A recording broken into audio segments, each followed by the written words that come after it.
Hey guys, thanks for tuning in to another video on ForgottenWeapons.com. I'm Ian McCollum, and today I'm joined by Neal, who has some cool and rather uncommon military experience in Iraq and Ukraine.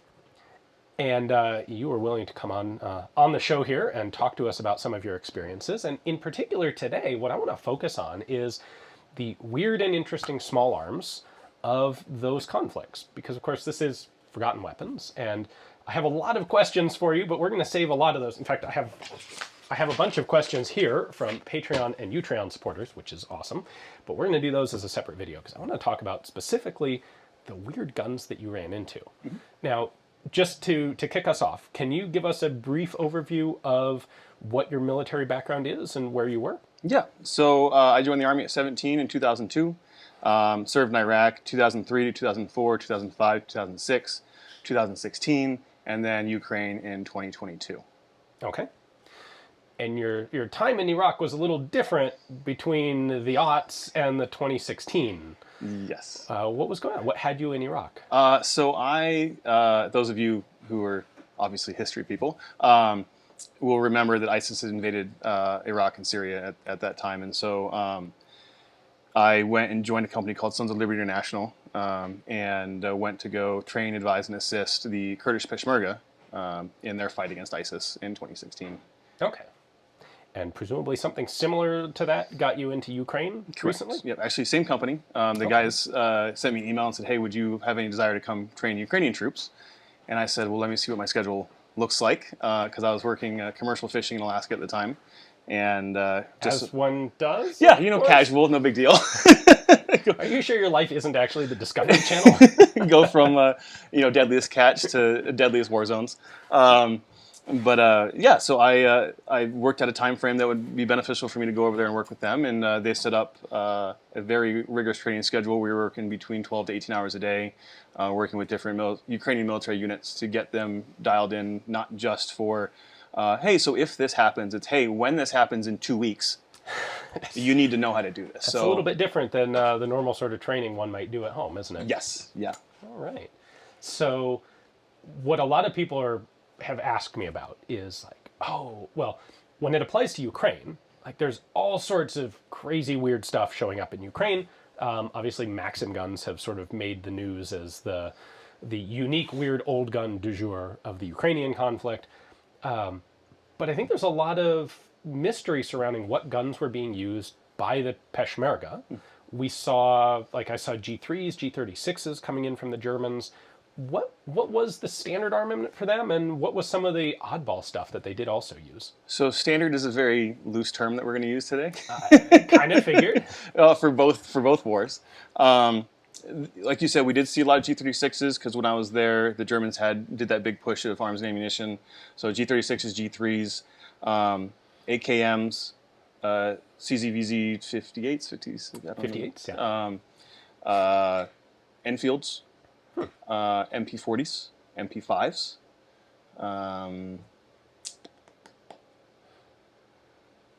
Trying to think anything of the weird things came up. I mean, you get SAWs, you get M4s, Glock 19s, your standard U.S. military, Iraqi Army stuff, PKMs, PKCs, lots of things that had been repurposed. So, and I'm sure everybody's seen like the technicals with the 25 or 30 millimeter in the back, anti-aircraft guns they're using in ground support, the 6 million different variants of RPGs and Panzerfausts and AT4s and all those different anti-tank. When you say Panzerfaust, I know the German army still runs something that they call a Panzerfaust. Mm-hmm. Yeah, okay. the updated, not the Forgotten Weapons version, the modern day one. Because you did say MP40s. Yes, yeah.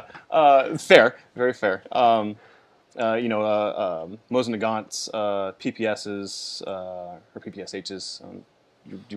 I look at stuff and go, that's from World War II. You look at stuff and go, that's exactly what this is. Fair. So with AKs, we'll just pick one place to start. Was there any particular type or model or nationality that was well-liked, disliked, had weird stories associated with it?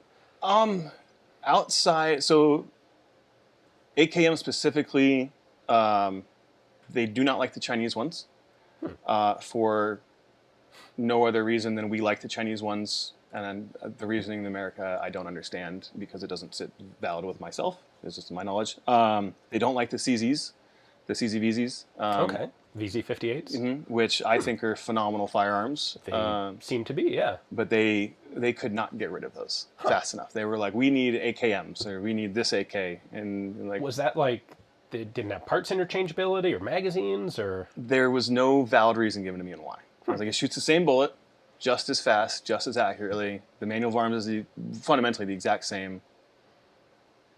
They just What's the didn't problem? like 'em. Yeah, don't like them. Okay. So I've seen things with the Chinese AKs. They don't like the either. I don't know if it's considered chrome or in the raw, the bolt. They think that's just absolute garbage. They want a blued bolt, and I'm Okay. like, I don't understand why that is. Fudlore can take hold in anywhere. Yes, yeah. Okay. Yeah. How effective were the Peshmerga in general? I assume there was a range of quality of troops, but like on the scale of Liberian guys who run the rear sight all the way forward to give it more power, to like American Delta Force, where did the Peshmerga generally fall? Under both extremes. Okay.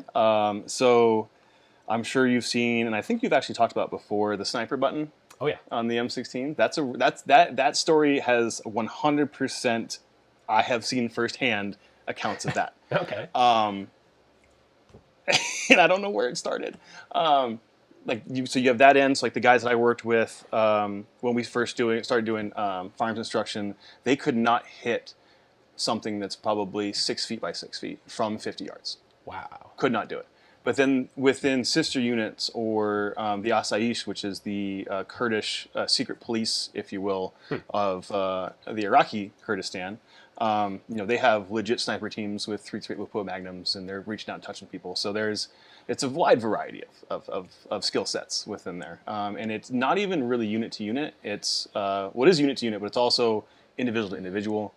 They treat it a lot like, best way to describe it, like an American militia. We're like, okay, we only have a finite amount of time to teach guys how to do things. So you have an innate ability to shoot distance. So we're going to give you a Dragunov or a PSL. And you're going to just go do that. And here's maybe 50 rounds, here's 20 rounds, or maybe here's 400 rounds. Who knows what our supply chain is looking like right now.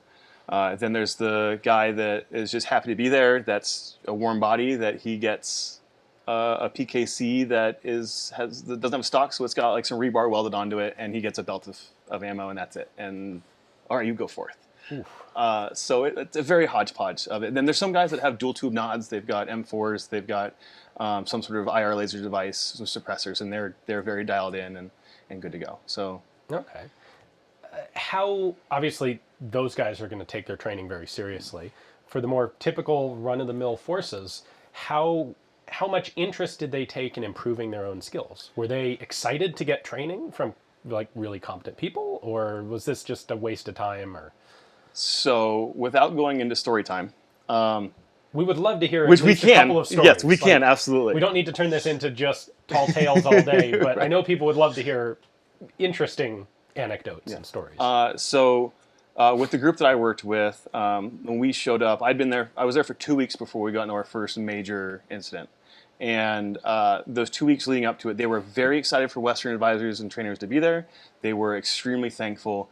But if you yelled at them, if you made them do any sort of you mess up, now you're doing push-ups, you're doing sit-ups, you're doing flutter kicks, any sort of the traditional U.S. military style of corrective training and corrective actions, they're like, no, you can't talk to me like that. Like, we're brothers. We need to be like this, brothers. I'm like, okay, no, we are brothers. I get this. But, like, we are in an active war zone right now.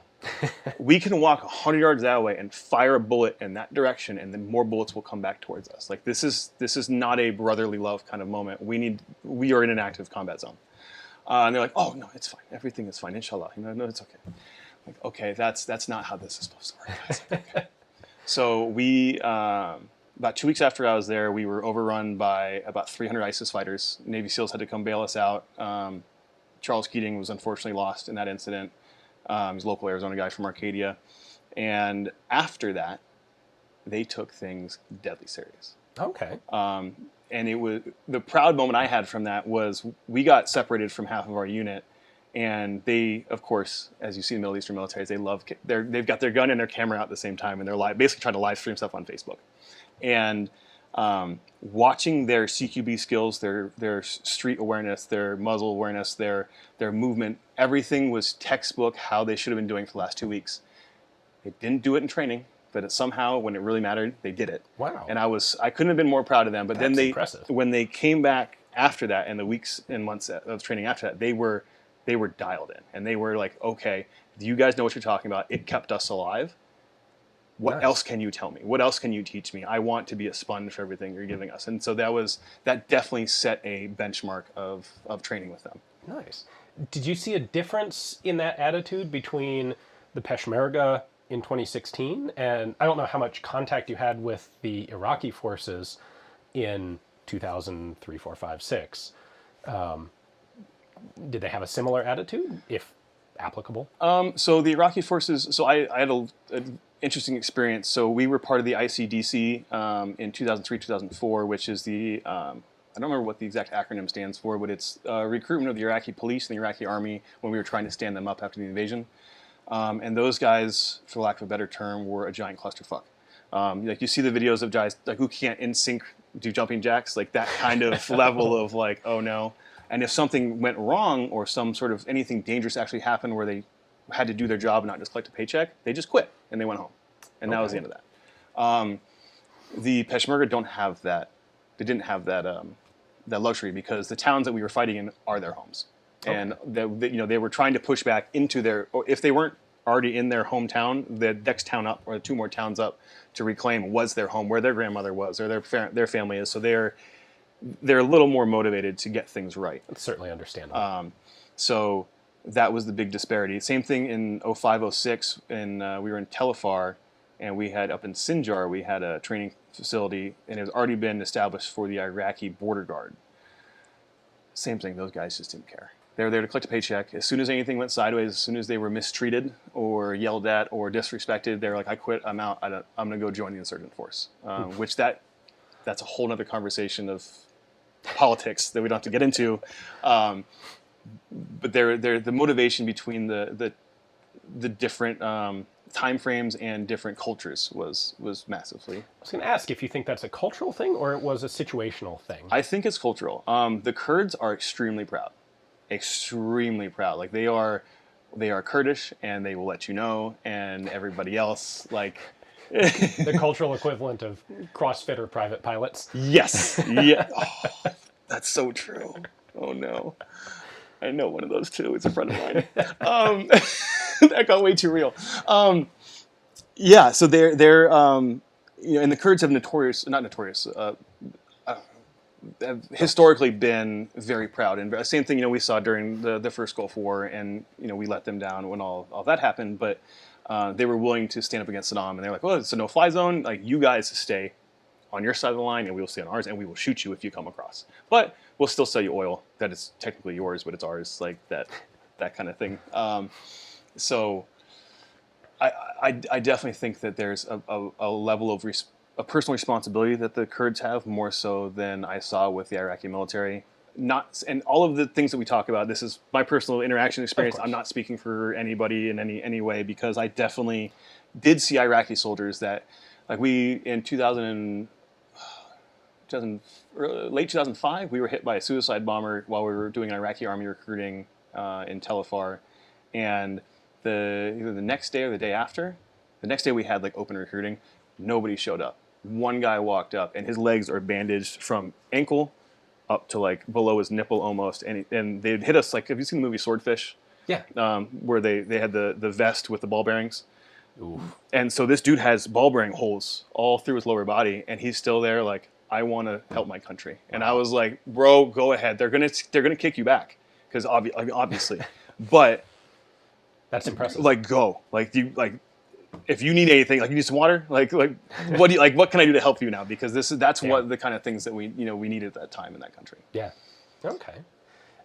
Shifting gears a little bit, you described a wide variety of firearms and their ammunition requirements. How much logistical trouble was it to have .556, 7.62 39, 54 rim, 308, 9mm, Tokarev. Very. Okay. Very. So for us, we had an allotment from the Iraqi military and the Erbil government, and then we also, due to political things going on, there's different groups, and each group has different sets of power, so not everything gets distributed equally. So we would have to actually source from Syria more ammunition to bring that. Basically, the ISIS would have captured Mosul. They would bring to Syria. Smugglers would bring it back from Syria into Iraq, and then we would use it against ISIS as this weird cyclical thing. We would get the German Panzerfaust rockets. We would get Chinese rockets and boosters and all the stuff needed for that. You could get linked 7.62 54R. You could get 7.62 by 39, or you could go to the black market in Erbil. You could go buy it there or outside of the town. It's funny, that same firefight for the Battle of Teleskov, the SEALs came up to us, and they had no idea we were there in the first place. That's a whole different story. But the guys go, "Hey, do you guys have any linked 7.62?" And we're like, "Bro, we got AKs." I got nothing for you. And he's like, "Well, we're about to be black on ammo. We got to get out of here." I was like, "Well, thanks for showing up and using all your ammo." But there is a very big problem having non-standardized ammunition choices. I mean, I would expect so. And that continues on even to Ukraine as well. Okay. What were MP40s doing there? I mean, are they just leftovers from North Africa? I couldn't tell you the historical provenance of how they ended up there, sure. but you could walk into a black market gun store in Erbil, and you could have an RPD, a PKM, an MP5, an MP40, an Enfield, and a Gaunt, all on the wall for sale. Wow. And you're like, well, that's really cool. And, hey, can I see it? Like, oh yeah, and show it. And you look at it, you're like, okay, thanks, and go about your day. But yeah, I mean, it's... What did those sorts of guns cost relative to, food, gas? So, and this is 2016, so obviously things have changed. At that time, they were very expensive because the ISIS threat was so strong that when I got there in mid-April of 2016, probably, I think it was within the last 6 months, ISIS was at the gates of Erbil. And they had been within sight of the airport proper and had been pushed all the way back to outside of Mosul. And basically Teleskov was the last friendly town that we were in. And then there was Tel Kiev, I think was the name of where they were. But because that threat was so real and everybody legitimately needed firearms ammunition, same thing when election season comes. Everything, prices go up. I heard stories like that about the Balkan Wars, where at the beginning, people are selling their car to be able to buy an AK. And at the end, AKs are essentially worth nothing because the war's over and nobody's really interested in them anymore. Yeah, we were in the 03-04 time frame, you could trade a pack of chem lights for an AK, which would have been the equivalent of $5. Yeah. And that was the street value. And it wasn't just for the gun, it was the gun and 2 crates of ammo. Jeez. And it's okay, and oh, you want a PKM? Okay, that'll be 2 cartons of cigarettes. Wow. So that is definitely something I've seen, but it went the other direction. They weren't needed, and then they were needed, and I'm sure now they are definitely still needed because ISIS is still a problem in Iraq and Syria, but it's not as much of a big deal. Okay. One last before we move on to Ukraine, but if I assume AKs were the predominant weapon over with the Peshmerga. What would you say the generalized percentage was of this many people? This percentage had AKs, and this percentage had everything else put together. How rare was the non-standard stuff? So if we're using Soviet weaponry as our standard, the non-standard would be the high-speed guys, the guys with Western weapons for the most part. So the guys running nods, the guys running M4s, the government-funded, well-trained, those guys. Definitely had the non-standard weapons, and they had access to the non-standard ammunition supply chain. The rest of them, I would say it's an 80-20 split. Okay. But then also within that split, there is, just like in Afghanistan back during the Soviet-Afghan War, the AK-74U was the hotness. So same thing, the G36 was the hotness. So that's what the battalion commanders had. That's what the company commanders had. If you had a G36, you commanded authority. Okay. If you had a G3, you're not quite there, but you're not the AK guy. And so it kind of there was a tier system of the firearms, and then if you had a scoped rifle, you're automatically a sniper. No matter if the scope's zeroed or not, you were considered a canas, and which had pluses and minuses to it. I suspect there were guys who took that scoped rifle seriously and made sure they knew how to use it, and there were guys who just reveled in the bravado of having it. Yes, because everybody has their Peshmerga patch with their sniper, and they've got their thing, and they've taken a 1 week course online on YouTube that they were like, I am now a sniper because I have a scoped rifle. And then you go all the way down to the old dudes, and so what's funny about all this is you have the guys that are wearing traditional Kurdish garb with their G36s, commanding everything from a little bit far back with their radios. You've got the frontline guy who's got probably usually some combat pants, a traditional shirt, a load-bearing vest with some mags and his rifle, and then you've got the old dudes that don't care about anything, that will roll up with a Lee Enfield or a Nagant with their very traditional. They've got their I think it's called a keef. Their black, their red, headscarf, the red and white checkered with the tan Kurdish outfit with the belt, and I mean they look like they're going to like a formal event, and they'll come up to a gunfight like that, and you're like, okay, with an Enfield and ammo, 10 rounds in it, but in their little the World War II vintage pouches that they've had for that they and it's a dichotomy of wow, it's like a giant history lesson all at once. Were any of those guys competent? Was it like, oh, that's the old man, watch out? Is that beware the man with one rifle because he knows how to use it? Or is that this guy's a total liability? They're both. Okay. So there's a couple old guys that I wouldn't want to be in the receiving end of. And there's a couple guys that we would call them the Inshallahs, so which is God willing. Yeah. And like we had one dude in the middle, we're hiding behind Hiluxes, and this guy pulls up in a Land Rover. And I mean, we're in an active gunfight. We're returning fire, and fire's coming in down a road. Like you can watch rounds skip off the ground, and this dude stops in the middle of the road, steps out of his car, grabs his M16 with ACOG, not behind cover. His side mirror gets shot off. He's still not behind cover. Takes off his scope caps to his ACOG, puts in his 100-round beta mag drum. Oh, good lord! And all just in the open. We're like, God, come here. And he's just like, Inshallah. And then he like saunters over and then crouches down, hey guys. And we're like, oh, good lord. I mean, I guess Inshallah works because you're still here, but like I don't understand what just happened. It works until it doesn't. Yeah, right. Yeah. I thought you were going to say he like switched it to full auto and just dumped that mag from the hip. I don't think he fired a single round that whole day. Jeez. He just had all the Gucci stuff and didn't use any of it. Wow. Okay. All right. So let's switch over to Ukraine. You were there. We should put a little bit of context in this. We are filming this in late June of 2023.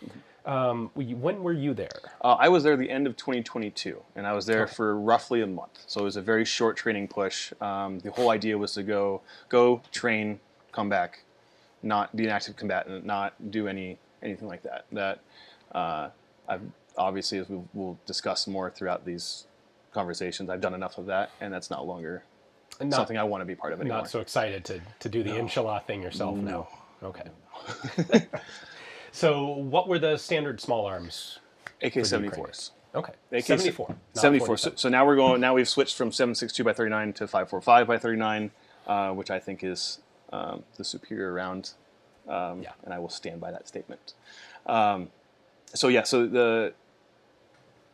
Once again, you're gonna have to school me a little bit on the definitive models of the 74s, but we had the standard fixed stock 74, we had the side folders, we had the 74Us, and then, which I find is going to be the best thing from the cloner market for Instagram and Facebook and YouTube, everything in between. Okay. And a hodgepodge of suppressors and rails and nothing standard. So you've got Zeneco stuff, you've got a Crook stuff, you've got some random Chinesium stuff. You've got the bulb cup kits that you can get from, I think, Storm Shadow company. You've got, I found one of those. That was weird. I mean, there's no standardization from unit to unit, but within the units themselves, for the most part, they were pretty standardized. Okay. So like the first unit I worked with extensively, they had 74 side-folding 74s with modernization kits that had M4 stock adapters, pick rails, full four-sided pick rails up front, and standardized optics, which is going to be they're Ukrainian manufactured red dots, but they look a lot like the Meprolite RDS2s. Okay. The collimeter sights, or they would be running the Trigicon. Oh, I don't know the model number, but it's the tube, and then the front of it has the reflex sight in it. Yeah, I don't remember the model number, but I know the one. And we're actually looking at a picture of it right now, I imagine. hopefully right here. And then also rail top covers, and then extended charging handles, extended mag releases, extended safeties. So I mean, it looked like a full auto 3-gun rifle, for lack of a better term. Like if you were to take a catalog, put it in there, Dragged it through the whole catalog, and then run it at a match, like that's all the stuff you'd want on it. Wow. Okay. By the way, before we go further, you said AK-74Us. There's the Krinkov, which is the really short subgun version, and then there are also a number of like the intermediate length, like 12-inch barreled patterns. Which one were you seeing? I'm seeing. So when we talk about intermediate, we're talking like more like the 100 series. Yeah, Okay. exactly. So none of those. Okay. The Krink, either with the thumb hole lower stock wooden piece, or those have been all replaced with like a quad rail, and then with usually a suppressor directly threaded to the barrel. Okay. All right. So really, only one caliber to work with. Was there much oddball stuff outside of the 74s? Yes. So, and I'm just speak on this unit specifically because they're the ones I spent the most time with. But we could go down a rabbit hole with the other units. This one had 74s for most guys. Their sniper teams had UAR-10s, which is their local Ukrainian-made AR-10, basically. With the Night Force optic, night vision capabilities, and suppressors. Nice. And those guys were held to a high standard of shooting that a lot of people in the U.S. could not meet, which was pretty cool. They had also worked with some of our friends in the north on a training mission for a few months, so they were already pretty dialed in. And then going the whole other direction, they also had Maxim machine guns. Okay. All right. We've seen a lot of those in Ukraine show up. But not something you'd think a special forces unit would have. No, that does surprise me a bit. Like I pictured Maxims as static defensive emplaced guns. Yep. And by the way, I'm going to put in an aside here on my own. I see a lot of people talking about like, oh, look how how incredibly under-equipped they are. They have Maxims from World War II. As an emplaced weapon, the Maxim is fantastic. In fact, I think it's arguably better than a PK for a lot of that specific thing. Now, were these guys like, we're going to, dynamic entry with a Sokolov mount Maxim? What were they using them for? No, I don't know what they really planned on using them for. We integrated them in our training plan of rolling them into place for trench assaults, providing covering fire, and using them as their intended purpose that they were made for. That's years ago. Literally what they were made for 100 years ago. And they also did have PKMs in small amounts. They didn't bring those out too much until they deployed because there was no real purpose, because we weren't training them to employ PKMs in any other way outside of the way that they're supposed to have been used. Okay. But I remember they brought out the Maxims, and I was like, what? Like, are we fighting a real war, or like, is this Call of Duty, or like what? I don't like. My whole brain just went into 6,000 different thoughts at once, and just kind of like, are you good? I was like, oh, I'm fine. I just don't understand what I'm looking at right now. And that was that unit specifically. Other unit that we'd worked with, that was a high government level, was they had M4s, MP5s, all suppressed, MP7s, but these would be the equivalent of the FBI HRT if I were to find a U.S. equivalent, but in a much more martial, given the situation. Yeah, that. In a lot of European countries, there is a governmental federal police agency that is actually part of the military. Yes. The gendarmerie sort of thing. Yeah. Okay. Yeah. And did you do any work with like the territorial defense guys, the lower end of the spectrum equipment-wise? So I didn't personally, but our group had a couple weeks prior, and so I had heard secondhand stories, and they were not good. They were good people were motivated to be there. They were motivated to train. They're motivated to learn, but their equipping at that time was not fantastic. Okay. And I brushed shoulders with them throughout the time, but like my direct working was not with them, and my opinion of them is high, but they're making do with the bare minimum. That makes sense, yeah. Which is unfortunate because some of those guys are the ones that are actually getting pushed on when the Russians. I'm not surprised, yeah. So it's tough to see and think about that you're not getting all of the training that you need because there is no time, and it's going to cost you. Yeah. And it's a very sombering thought to like look at somebody and know that within the next 30 to 60 days you might be dead, and there's a pretty high chance of that. Given the opportunity presents itself, your survivability, your numbers are low. If nothing happens, obviously, Right. survivability is 100%. But this isn't your weekend National Guard training in the U.S. where, it doesn't matter if you don't do that well or if you don't get to learn everything. This is like in 30 days, you are going to the front. Yeah, the question is not if, it is when. And the when is probably tomorrow. Not to, what's that? It's a line similar to that in Starship Troopers, where it's like, when's the invasion of Clondathlu? Like some say soon, and, the mobile infantry say now, or something like that. And so with training guys, that was the big difference of conversation was, it's not if you're going to do something, it's when you do this. So when the Russians come, like you have to think of, okay, when the Russians come with tanks, where do you go into a building? Not in the bottom 3 floors, because that's where the tank barrel can traverse to from a street level. So you have to go to floor 4 and above. Well, how many stories are there? Is there 4? Is there 8? Well, now you get too high. Now you got to worry about artillery coming down the other direction. Then you lose your field of view. Like there's all sort of different dynamic things that people don't think about, that even if you are military and you have been trained for a long time, you do learn those things. But as a trainer, if you forget to let somebody know one of those facts because you just think it's normal, that everyone should know it, but they don't because they're not military trained, and it's your job to do that. It's hard. It can matter, yeah. Yeah. I think I kind of digressed a little bit on a tangent, but circling back to TDF guys, poorly trained, not by their own fault. There's just not enough trainers to be there because there's not supposed to be a lot in the country because NATO is not doing things in Ukraine. We're doing things out of Ukraine. So there's not a lot of Western guys there, boots on the ground, training the TDF guys. There's not enough Ukrainian veterans with enough experience to train the TDF guys because they're needed out the front training their guys and bringing them up to speed of their replacements because they're losing guys fast enough that they've got to keep the bodies warm. So it's just and at that time it was a very fluid situation for that. But it was at the end of the year getting better comparatively to like when my team showed up probably 4 months prior, maybe even earlier than that. That was when they were handing out rifles and ammo to everybody. And like, you have a heartbeat? Like, here's a machine gun, here's some ammo, and you want an RPG too.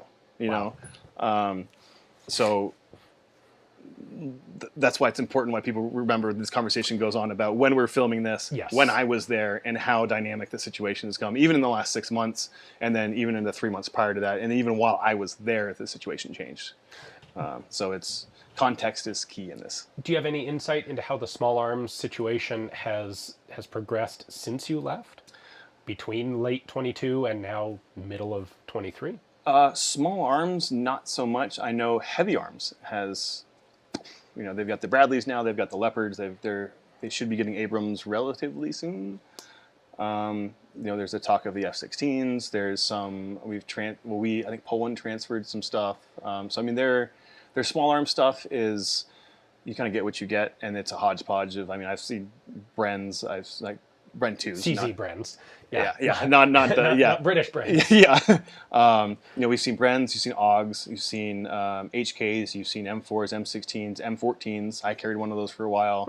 AK-47s, some guys had 47s. Most guys had 74s, the 74Us, the bolt gun, B&T bolt guns.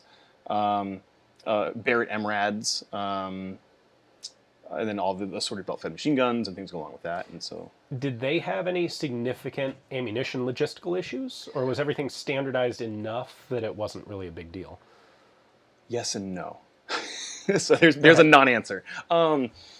So they had a supply of NATO standard, they had a supply of Soviet standard, and then there was the interim stuff. So so the B&T, I think it's the B&T Black Arrow, is what it's called. So I think it's a 338 Lapua Magnum. Okay. Like that's a non-standard.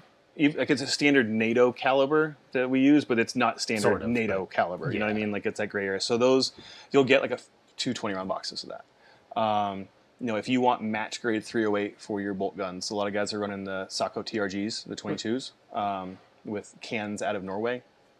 It's a hodgepodge of things with Vortex optics. If you want Hornady match grade ammo, you can probably get 20 or 40 rounds of that. You can get a bunch of delinked 240 ammo, but that's not going to give you the same results as the thing. If you want, so there's the quality of ammo is hard to find. The amount of ammo is there. It's just for specialist roles, that's where things can get a little hinky. Okay.